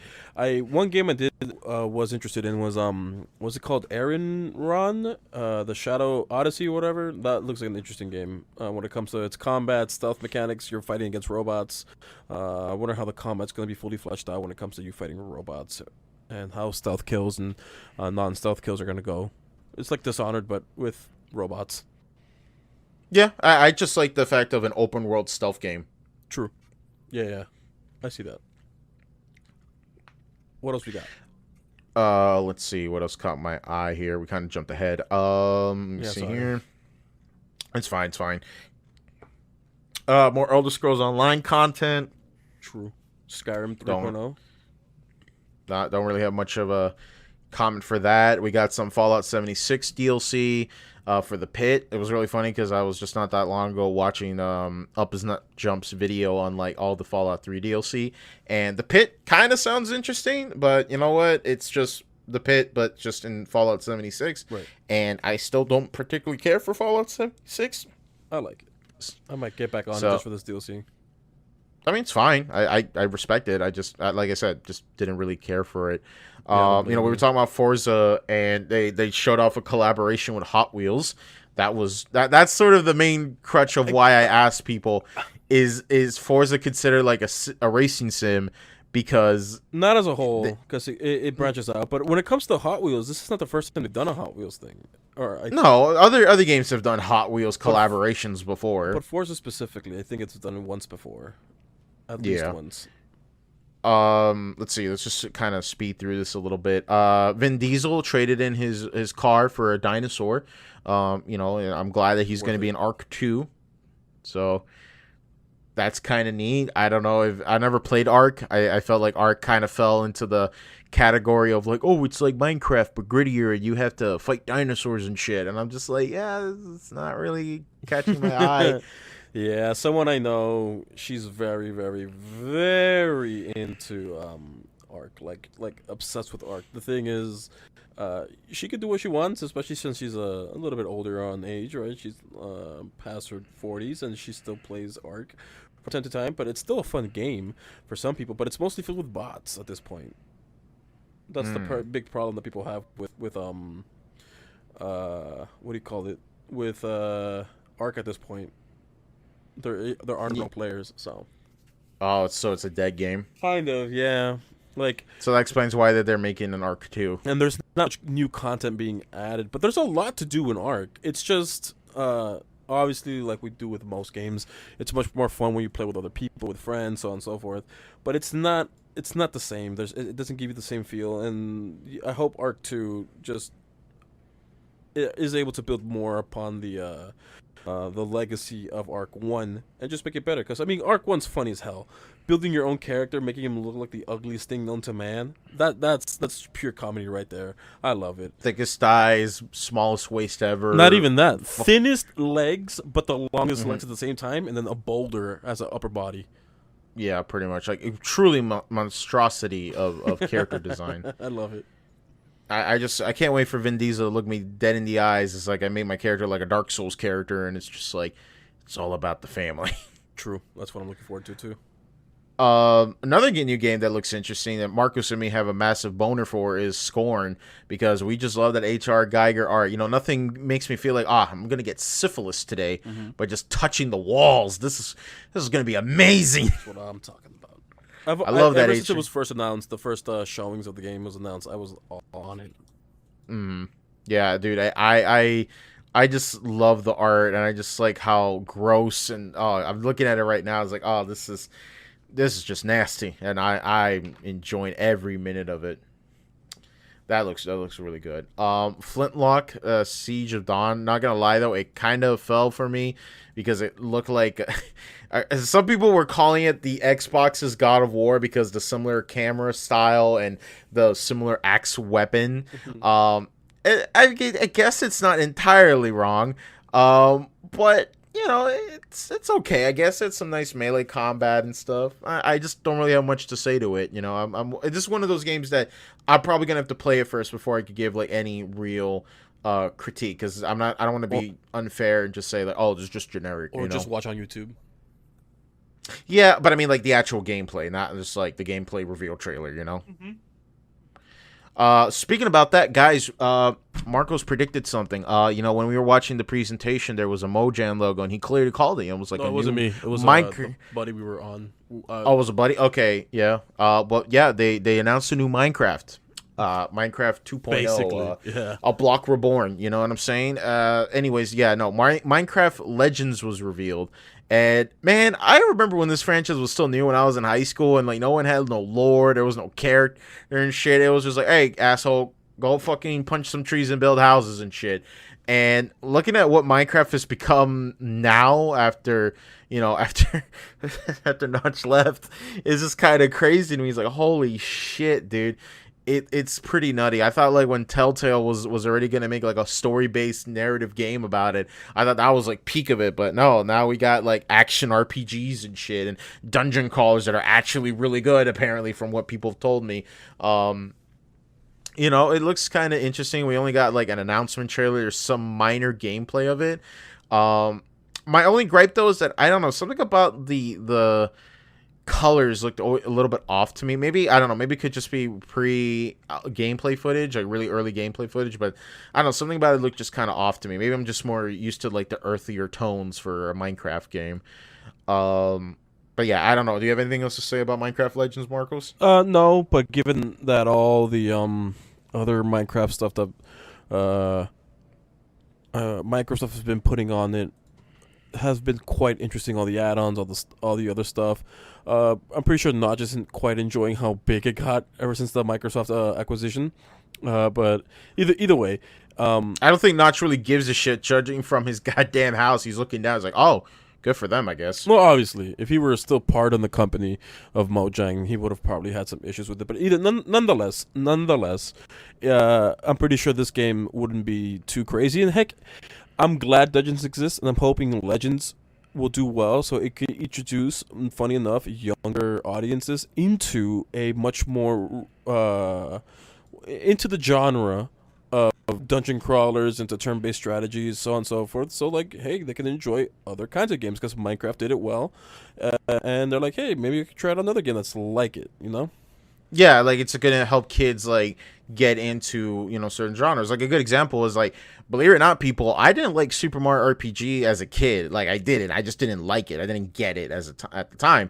I was too young, right? But then when I played Pokemon and I learned, oh, this is how RPGs work. I know how stats work and this and that. I fell in love with Super Mario RPG. Sometimes you need a beginner game to get you introduced into a genre before you greatly appreciate it. Because some people go with the idea like, nah, like throw the kid in the deep end. But, you know, some people get a little bit turned off. They think like, well, damn, if every RPG is just complicated and friendly and approachable, it's probably going to scare a lot of people away from actually giving games in that genre a shot. And some people like to be surprised. They might say like, hey, I'm not a really big fan of the card-based, turn-based the card-based RPGs, but there are certain games that are like, hey, this is actually kind of decent for what it's worth. You know what I'm saying? Right. So that's pretty cool. Let's see what else was really announced. Lightyear Frontier kind of reminds me of No Man's Sky, but just the terraforming method missions. Don't really have much to say about that. I'm just gonna kind of skip over and really talk about the games that really caught my eye. Pentiment was kind of cute. I like the idea of it, mainly because of the art. It doesn't look like a game that I'm particularly super excited about, but I'm excited to see more of. Right. You know what I'm saying? Let me see. You know, we were talking about earlier about oh, my apologies. we were talking about games earlier, and I forgot. Fuck, I completely forgot what was the game we even started this off with. Redfall, that we've seen a bunch of times over and over again in trailers, and they kind of just keep announcing it. I didn't know about this, but this game Grounded, which is like a essentially like a melee focus game where you're like a kids fighting ants and shit in the grass and stuff, like a Honey I Shrunk the Kids. Apparently it was an early access game and it was out for years, and I didn't even know about that. I thought it was legitimately a game that wasn't out yet. But no, apparently it was just in the early access, and it's apparently getting a full release sometime soon. So that's kind of cool. Don't really have much to say about it. We already talked about your band. We talked about Diablo 4. Sea of Thieves just got more more customization options. Season 7, I think? Yeah, season 7 is coming. I didn't care for Sea of Thieves. I've always been told that the game's content is very repetitive at launch. I'm talking about at launch, you know, and that's a slippery slope that you gotta, fight, and you gotta be super careful about, because yes, it is exciting as a long-term fan and engaging player, which generally speaking, these companies want you to do that. They want to keep their players keep repeatedly playing the game and logging in and getting those rewards and getting those metrics up and yada yada yada. But to me, if a game's initial launch isn't exciting or interesting enough to keep me playing, I'm not going to bother with Sea of Thieves. And from what I've heard of Sea of Thieves, it was like the super early access game that was sold at $60 with the promise of more content over time. I don't know, man. To me, I'd rather just wait until the game goes cheaper and then I play the game with all the extra content readily available for me from launch, and then that's it. But you know what? It's on Game Pass, so if you don't like it, you just uninstall it and reinstall it at a later time. So I got nothing much to say about Sea of Thieves. I'm happy that they added custom the savable loadouts for your ships. And ship customization, yeah.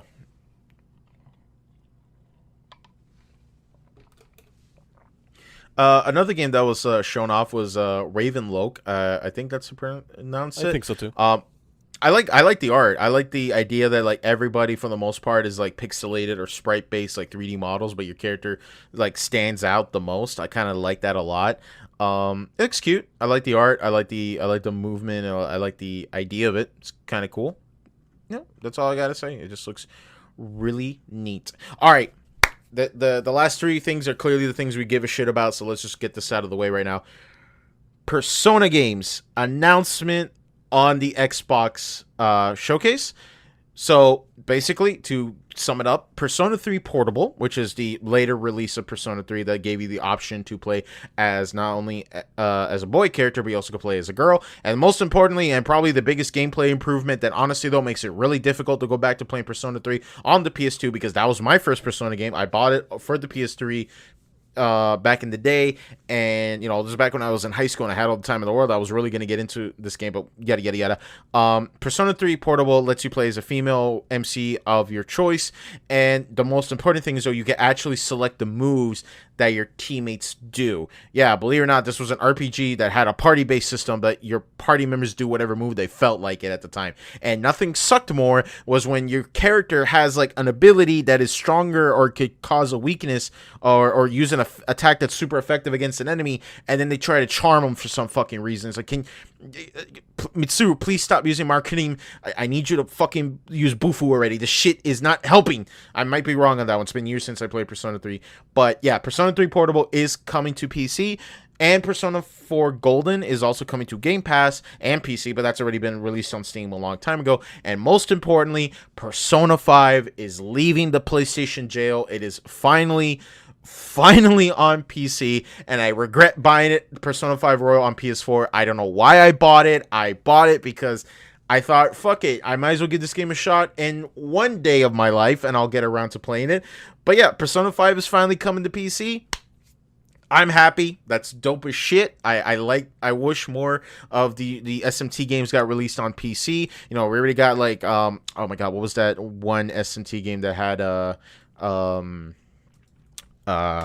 Dante from Devil May Cry. Let me see here. SMT.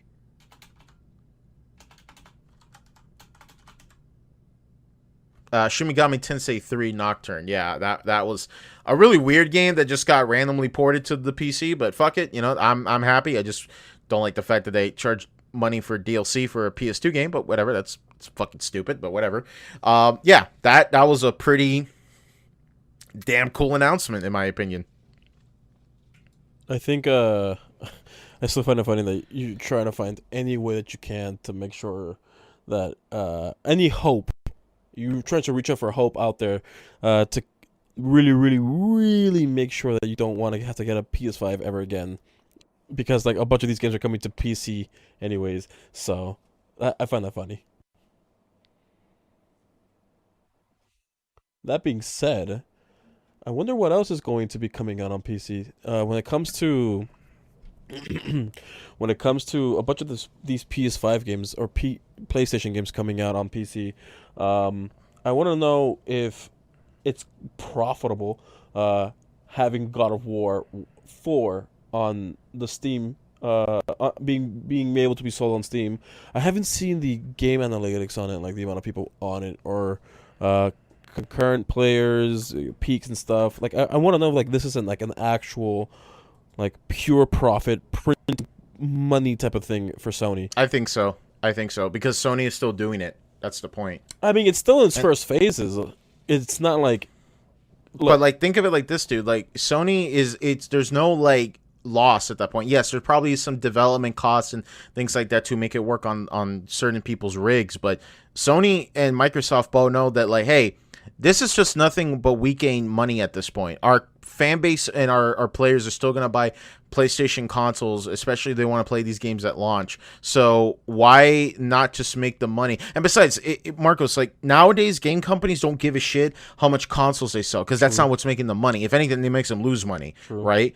But they make their money back through subscriptions and game sales and accessories and all this other shit in between. That's right? why everyone's going crazy for the PS5 and the Xbox Series X. Like, oh, how are they making money when they're selling their consoles for $500, with which to break even, it's like $700. It's like, yeah, that's the point. Yeah, and it was even worse with the PS3 back then, believe it or not. True, that is true. So, like, that's just the point of it, is that Sony and Microsoft are looking at this like, hey, this isn't exactly a competition. We just only win from this. Like, even if they say, like, oh, but, like, what if people don't buy consoles? They're going to still keep buying the consoles, especially if they want to be the first ones to play those games, which there are a lot of people with expendable income that just be like, oh, I'm just going to buy it. To me, I buy a console when I think that a game will never come to PC because it is too ingrained into the IP or the company that is Sony or Microsoft, right? Mm-hmm. But recently with the Spider-Man remastered, that Spider-Man 2 was the only game that made me want to get a PS5. Now I don't have to worry about that. Oh, it's coming out on PC? No, it will eventually at some point, because going by the track record that Spider-Man 1 remaster is coming to PC, yes, it took years later. That means that Spider-Man 2 could follow it easily afterwards. I'm pretty sure it's gonna join PC a little bit sooner rather than later. Well, yeah, probably more than likely. I mean, like, Spider-Man PS4 had to release both on PlayStation 4 and then PS5 and then eventually the PC. This is just coming out on PS5 and then eventually will come out on PC. So it could be at a shorter wait time, you know? But that's just my point. It's just that Sony and Microsoft are looking at the PCs like, we don't lose anything. If not, we gain from it. We get a cut out of every sale from it, and people are just want to play our games in just on a different platform. Right. Yeah, so, you know what? I'm just really excited. I'm really happy Persona 3, 4, and 5 is coming to Game Pass, and they're coming on PC. I'm really glad it's just Persona 5. And I know the Nintendo Switch fans are really mad that Persona 5 isn't on the Switch. I don't think it's going to happen anytime soon, guys. And if anything, it's probably going to be a digital-only game, because Persona 5 is a gigantic game, and I sure shit can tell you that Atlus is probably not going to put all of it in one goddamn cartridge. So, just going to get that out of the way.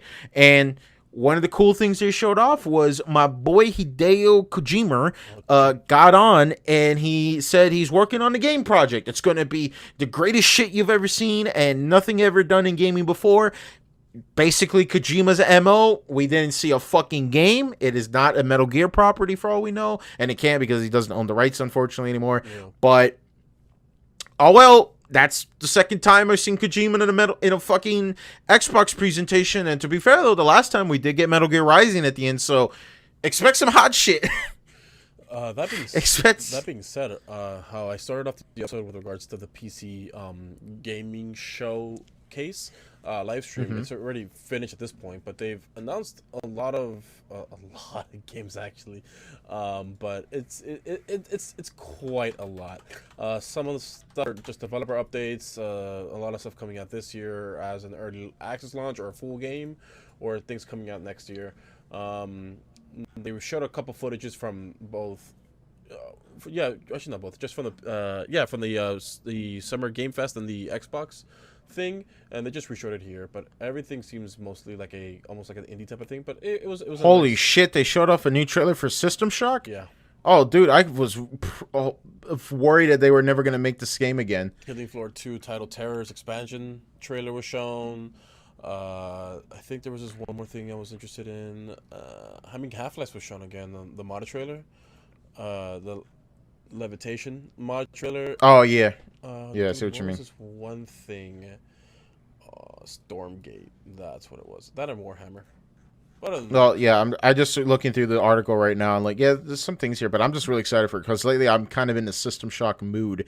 You know, I'm really can't wait to play that game again. And I thought like I know System Shock 3 is canceled. I know that's dead and buried. Right. You know, rest in peace, System Shock 3. But I was really hoping for a System Shock 1 remake will come out, and I'm just happy to see another trailer. Because I was following up. I was like wondering, like, yo, where's System Shock 1 remaster and remake? I know that System Shock 3 is dead and it's not gonna happen, but the last time they says like, oh yeah, the game's practically done and we just need to release it. I'm like, oh okay, cool.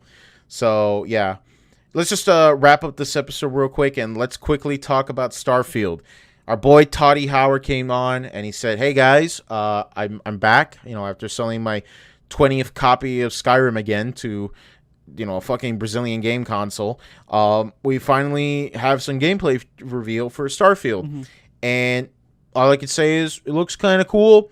Gonna be great 2 years after release because like every Bethesda game, I wait for the Game of the Year edition and a shit ton of mods to come out because like every Bethesda game, I feel like it's way better to play them way after launch when it's way patched, where everything is way better and a better experience overall. Damn. So wait a minute. Hold on that thought. Give me a moment. You said 2 years? Will Dad play Fallout 76? Yes! It came out 2018. Daniel, let's go. It's been 4 years. Let's go. Well, no, I never said... No, the difference between that, though, is I've always said that I never cared about, Fallout 76. I'm messing around. No, I know. But I just only let people know is that like with every Bethesda game, I'll just be like, oh, that's going to be great. I'll wait for 2 years after launch because I'm not going to play anywhere near after launch. I remember when Fallout 4 was coming out and everybody was, clamoring to get it and wanting to play it and leave work and I'd just be like, hey man, you're just not going to have a good time. You're probably going to have a decent time. I'll tell you that much. You might have a decent time. But me, I'm going to play it with all the patches installed and all the mods installed and make my experience a lot better. I'm not going to lose any sweat over it. I'm just going to be cool about it, Mm-hmm. So, I don't know. I don't really have much to say about Starfield. It just looks like Fallout 4, but with, like, space and shit. Yeah. And, it's okay. That's all I can say. It just looks okay. Not much else left to say. Mm-hmm. All right, I think I think that's everything else left to go. I think we should wrap up right now. We're like we're almost 2 hours. Jesus Christ. Okay, yeah. Let's just wrap up. Anything you have to say, Marcos, before we go? Honestly, this is another game show type of game trailer type of thing where I just don't really care too much about it. You asked us about like what would be graded. I'm just not that interested overall all about it. Like at the end of it, like I may pog out or soy out for something, but in reality, like in my heart of hearts, I just don't care much about new titles being released and stuff. Yeah, I don't blame you. I mean, I tried my best not to be like, oh man, like there's no new games to play. It's like, dude, listen, you probably have a Steam library with so many games, so many classics installed right now that you could just click download and they'll take you like a minute because these games are like 3 gigabytes and you could have the time of your life and try something new. You don't have, let me put it like this.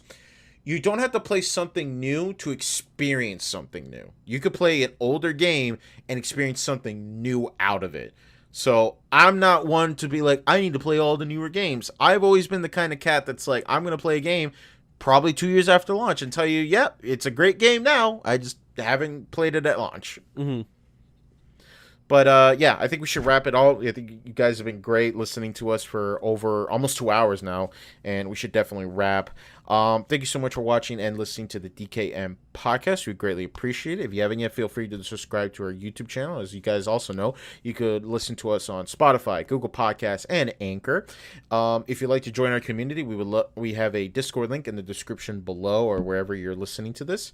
And if you haven't yet, also follow us on Twitter at DKM Podcast, just so you can keep up to date of whenever our upload shenanigans ever come up.